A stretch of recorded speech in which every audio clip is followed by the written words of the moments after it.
Okay, finally, and this is actually the close of our semester. We're going to look at a case 4 problem using the law of cosines. And in this kind of a problem, all three sides are given. So here's the cool thing about this is if you see a lowercase a, lowercase b, and a lowercase c, you know you're given the three sides. Also, when you put it in this box here, you also know that you can't use the law of sines because you don't have 3 out of 4 pieces of information, for example, in the a's and the b's, or the b's and the c's, or in the a's and the c's. So again, can't use law of sines. I love law of sines. I wish I could use law of sines. All right. Next, you must find the largest angle first. In the next problem, I'll show you why that's true, but not in this one.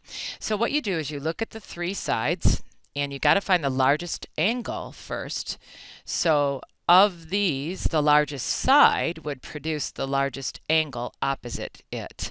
So I've got to go for angle C first. So what I'm going to do is I'm going to use this version of the law of cosines, and I'm going to solve for angle C because that's what I want to find.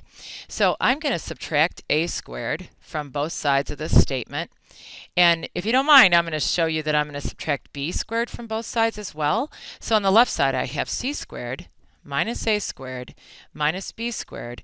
And on the right side, all I have left now is this negative, or the minus 2ab times the cosine of angle C.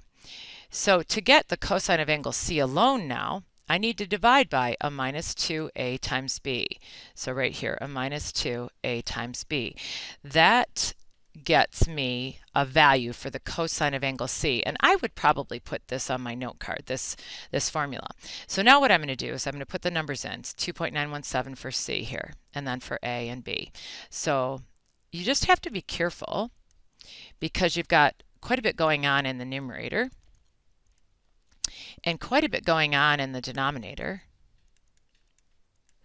So you can either type the numerator and write that number down, and then type the denominator and write that number down. So those are probably some of your easiest approaches to find the value for the cosine of angle C. Now remember, this is a ratio.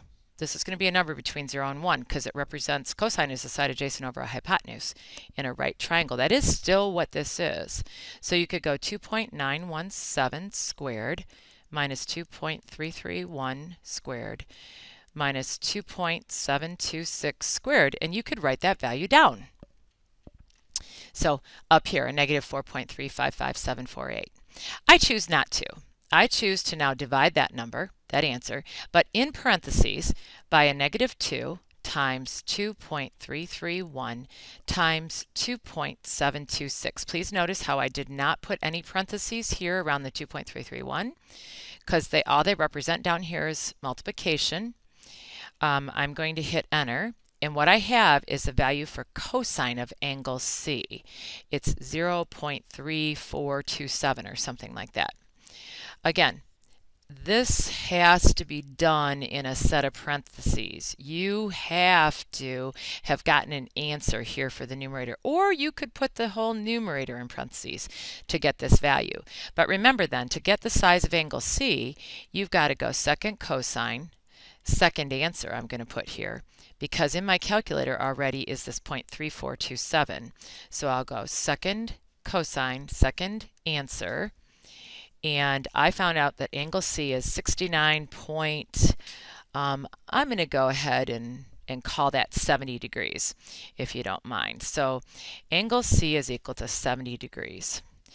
Now I'm ready to go back to law of sines. And it doesn't matter what I do first. As long as I've done the largest angle first here, then these two are going to be smaller than that. So by the law of sines, I want you to know that this one's going to turn out to be 61.4 degrees, and this one's going to be 48.7 degrees.